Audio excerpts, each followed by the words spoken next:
Breaking news చూస్తున్నాం మనం. Telangana cabinet సమావేశం ఇవాళ జరుగుతుంది. మధ్యాహ్నం 3 గంటలకి సీఎం రేవంత్ అధ్యక్షతన కేబినెట్ భేటీ అవుతుంది. ఇక ఈ సమావేశంలో రాష్ట్ర పునర్విభజన చట్టానికి సంబంధించి పెండింగ్ అంశాలు, తెలంగాణ ఏపీ మధ్య అపరిష్కృత అంశాలపై కేబినెట్ లో చర్చిస్తారు. ఆగస్టు 15లోగా రైతుల రుణమాఫీ ఇప్పటికే ఆదేశాలు ఇచ్చిన సీఎం రుణమాఫీకి నిధుల సమీకరణపై చర్చిస్తారు. అంతేకాకుండా ధాన్యం కొనుగోళ్లు, పురోగతి, ఖరీఫ్ పంటల ప్రణాళికలపై చర్చిస్తారు. మేడిగడ్డ, అన్నారం బ్యారేజీలపై ఎన్డీఎస్ఏ మధ్యంతర నివేదిక, అందులోని సిఫారసులు, తదుపరి కార్యాచరణపై కేబినెట్లో చర్చిస్తారు.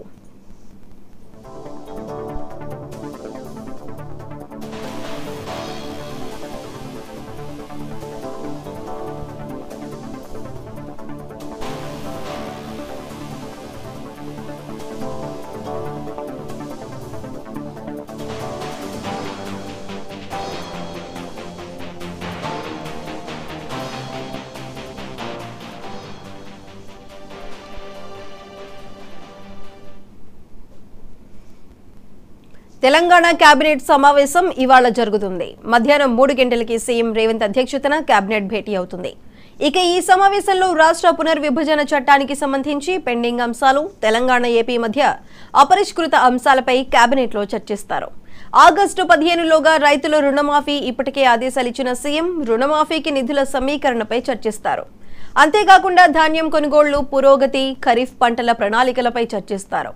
మేడిగడ్డ, అన్నారం బ్యారేజీలపై ఎన్డీఎస్ఏ మధ్యంతర నివేదిక, అందులోని సిఫారసులు, తదుపరి కార్యాచరణపై కేబినెట్లో చర్చిస్తారు.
తెలంగాణ సంక్షిప్త పదాన్ని టీఎస్ కు బదులు టీజీగా మార్చాలని రాష్ట్ర ప్రభుత్వ ప్రధాన కార్యదర్శి శాంతికుమారి ఉత్తర్వులు జారీ చేశారు.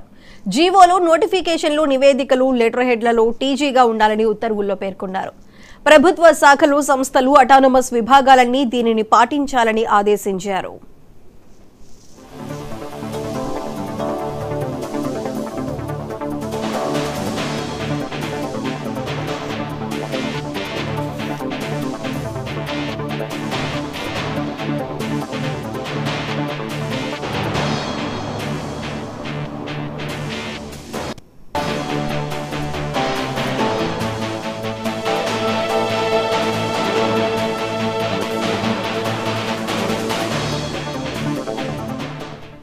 తెలంగాణ ఉద్యమ సమయంలో సంక్షిప్తంగా టీజీని ఉపయోగించారు. తమ వాహనాలపై నాడు ఏపీకి బదులు టీజీ అని రాసుకున్నారు.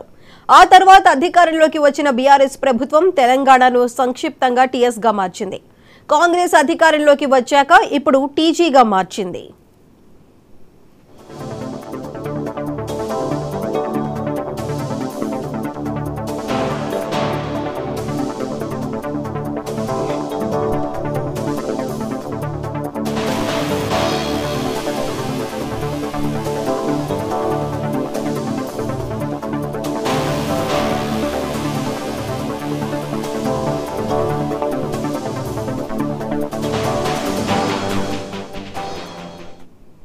జిల్లా కలెక్టర్లతో సీఎస్ శాంతికుమారి వీడియో కాన్ఫరెన్స్ నిర్వహించారు. ధాన్యం సేకరణపై సమీక్ష చేశారు.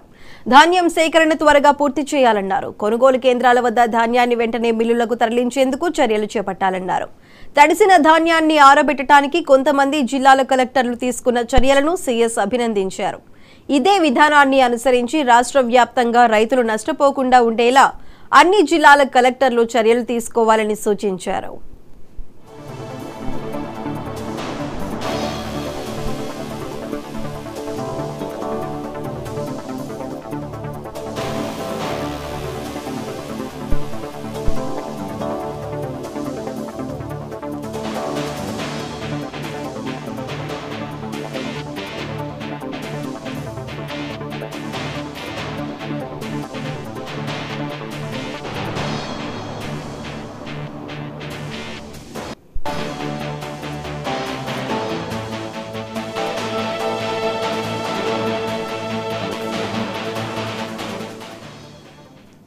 పాఠశాలలు పునఃప్రారంభమయ్యే తేదీ జూన్ 12లోగా అమ్మ ఆదర్శ పాఠశాల కార్యక్రమం కింద చేపట్టిన పనులను వేగవంతంగా పూర్తి చేయాలన్నారు. పాఠశాలలు తెరిచే రోజున విద్యార్థులకు నోట్బుక్లు, పాఠ్య పుస్తకాలు, ఒక జత స్కూల్ యూనిఫామ్ అందేలా చర్యలు తీసుకోవాలని ఆదేశించారు. చిన్నపాటి మరమ్మతు పనులు, విద్యుదీకరణ, మరుగుదొడ్లు, త్రాగునీరు, పెయింటింగ్, ఫర్నిచర్ పనులు నాణ్యతగా జరిగేలా పర్యవేక్షించాలని ఆదేశించారు.